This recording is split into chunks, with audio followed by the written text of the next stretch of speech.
Hey guys, and welcome to another episode of Electrifying the Doorhofs. This is the episodes where we talk about our electric car.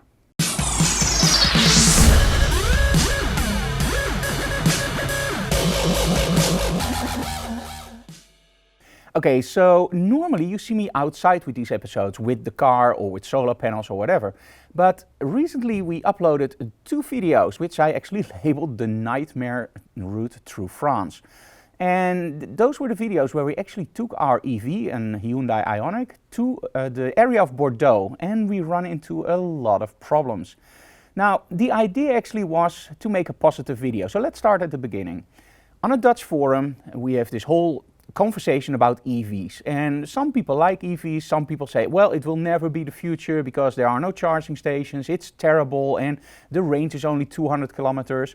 So in this video, I want to, give you my opinion on the EV after a few months of use, and I want to give a little bit more information about the trip to France.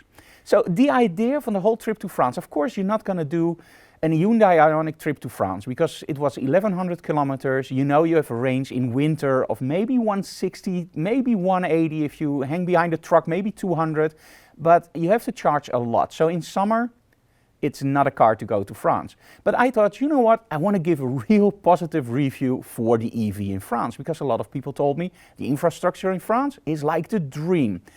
So we ended up with not a positive video, but actually a very negative video. And when you do a negative video, you get a lot of responses. Also when you do a positive video, by the way, but hey. So I got some questions and I want to go through them one by one. So we're going to divide this into chapters. First chapter is preparation. Now, some of you guys told me, like, Frank, you weren't prepared. Well, trust me, I was very prepared. We had a card from NL for the Netherlands, but we also got a new motion droplet, which should work in all stations all across Europe. So we had several backup plans. Now, of course, we used apps, but we also had a printed route.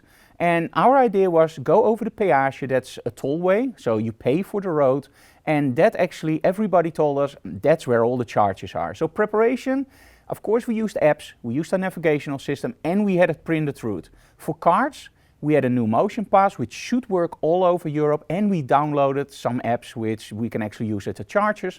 Plus we had, of course, internet in the whole of Europe. So in other ways, I don't know how to prepare more. The other one was the route. Now, we just drove straight down over the peage, so that was all toll roads. Now, in your right mindset, you might think that the toll routes are the best way, right? So if I would go through the country, avoiding every tollway, I can imagine that some people tell me, like, yeah, Frank, what do you think? You go straight to the country, you should have gone over the toll routes, because that's where all the infrastructure is. So that's why we actually decided to go over the toll route. Now, some people emailed me like, Frank, okay, if you ran into problems, go to a Lidl or an Action or another supermarket or an IKEA, and there are charges there. If you look at the video, we actually did this. Okay, and we got the Lidl to the rescue, because literally we didn't have any juice left. The only problem was we have to drive 1100 kilometers. We have a range of, let's say, 160 kilometers. So if you go off the peage every time to go to a Lidl, you can add about 30 kilometers every time, taking that off your route, making it an horrendous travel. Now remember, this is an EV with, in the summer, 250 kilometers range. In the winter, with very, very harsh temperatures, it's about 150, 160. So this is a generation EV that's, in my opinion, not really ready for long travels. Now, as soon as you talk about Tesla or the new EVs coming out with 500 plus kilometers range, then you can actually, in my opinion, go off the road and go to a Lidl to charge. And it's free. Hey, I'm Dutch. So with these kind of vehicles where you only have like 200 kilometers or 180, you just stay on the toll roads because you don't want to lose 30 kilometers going off the road and then going back on the road again. That's just way too much.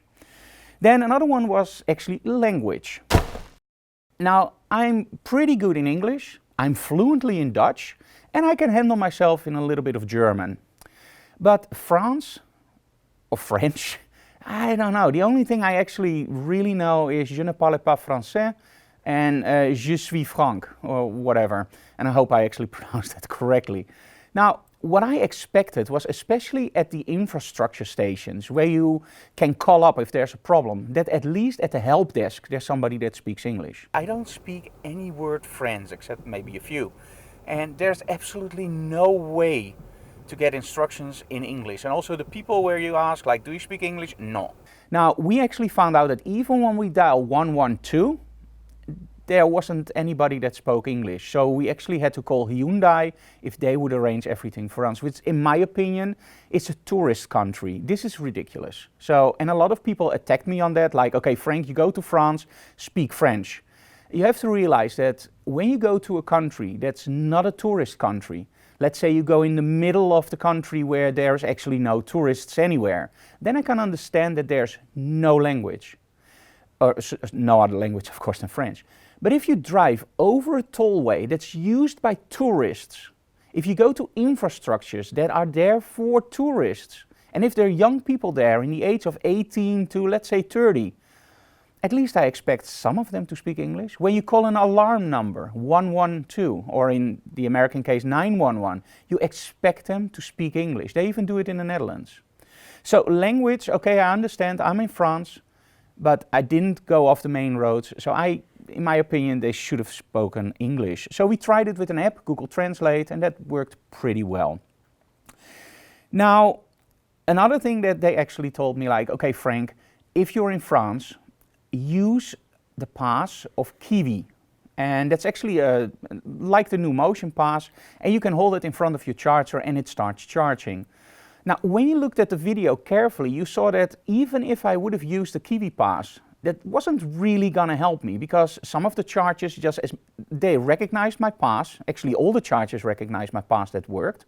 But as soon as I plugged in, that's where it went wrong. It came into a red light, or it just stopped charging after 1 minute. Okay, I'm afraid disaster continues. After about 2 minutes, charging complete. And trust me, it's not complete by far. A Kiwi Pass wouldn't have solved that.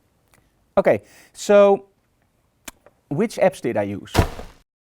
We started out with two apps, PlugShare and actually ChargeMap. And in the end we ended up with ChargeMap because we found out that when we use it in the Netherlands, both apps are pretty much the same. But in the Netherlands you also see like somebody's Hyundai charging now works. And that's like a day before I'm there. What I found out over the péage was that a lot of the reviews were like from a month before. So you were actually driving to a charger and the review was from a month before, and the month before was like, yeah, it charged fine, and you're there and the charger didn't work. And that's the other thing. Plan A, B, and C. So some of you guys in the responses were like, yeah, but you should have planned it better, and you always know with an EV that sometimes a charger didn't work. And I think that's because 2 times we had to call 112. And that's another question, by the way. Why did you call 112 if you're stranded? That's because we're on a tollway. And on a tollway, we called Hyundai, of course, first, because we have international warranty that they will actually take us off the road. But Hyundai can't do anything on a tollway. That has to be done via 112. So that was not our way of thinking like, oh, we panic, let's call 112. No, that's the law over there. So that's one part why we called 112. Okay, so I only got towed off once. The other time they brought me under the road to the other side of the station to actually charge. Now, would have been solved by a plan B?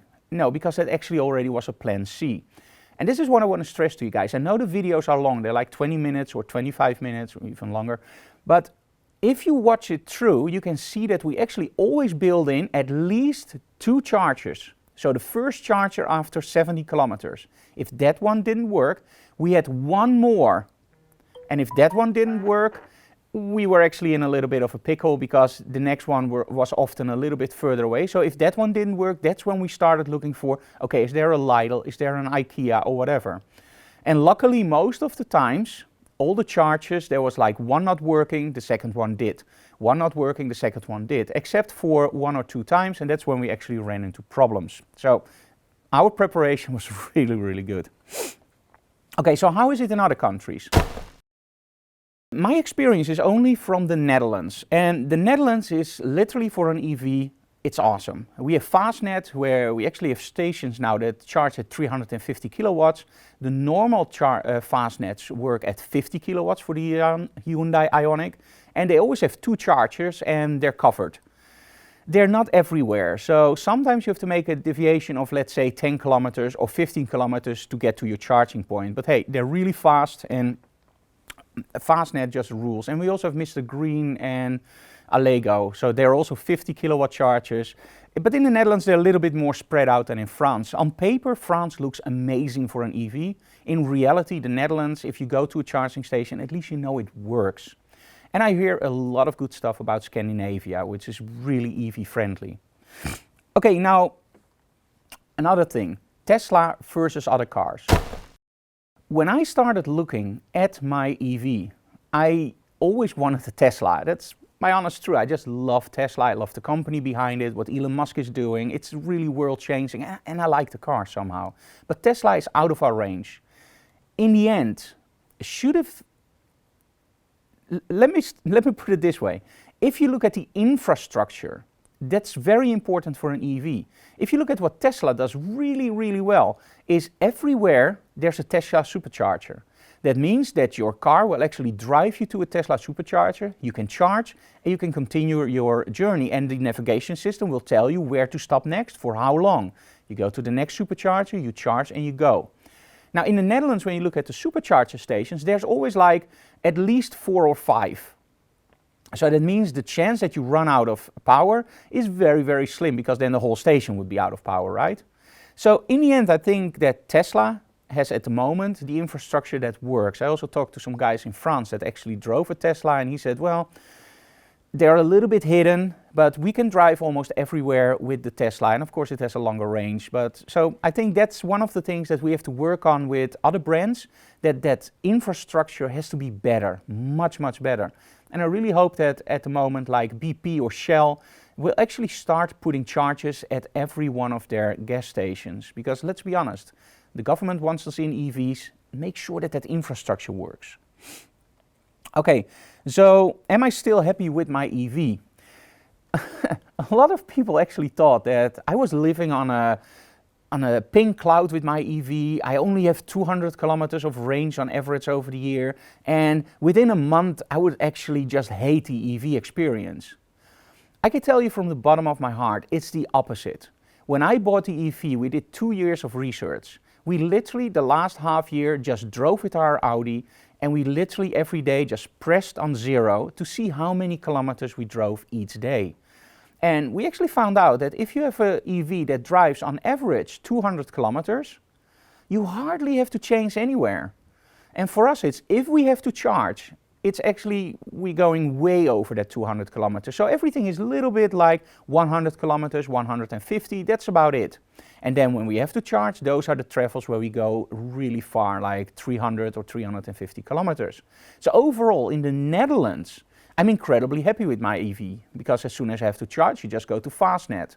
And in most cases, you don't have to wait for the full 30 minutes or full 20 minutes to get full. You just look at your computer, you know you need 40 kilometers to get home, you just charge up 50 or 60 and you're off. So that's really cool.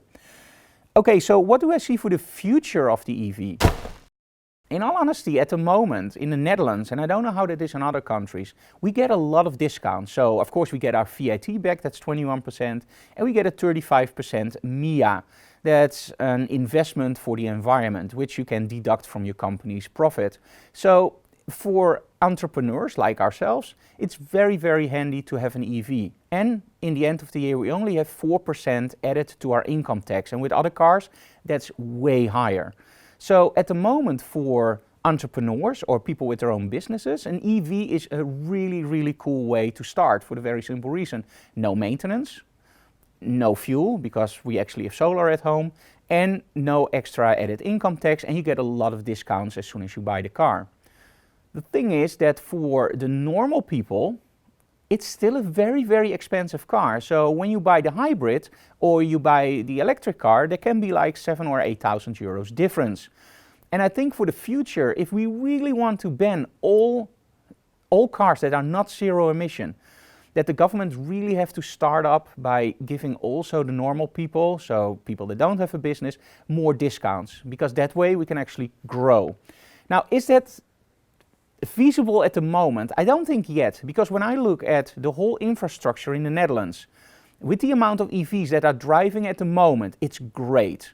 You hardly ever arrive at the Fastnet station and there are 2 cars. It only happened to us once. But there's always 1 car, and sometimes there are no cars. And let's say that we double the amount of EVs on the road. That also means that we have to double or at least triple or quadruple the amount of charging stations. And when you look in Amsterdam, we recently visited Amsterdam, on paper that's awesome for EVs. So outside the city center they have quick chargers, which we actually use, but then we went into the center of the city and we found several parking spaces on the Keizersgracht with chargers. Sounds awesome, right? Just look at the pictures. One of the spaces was so tight that I couldn't even get out of my car.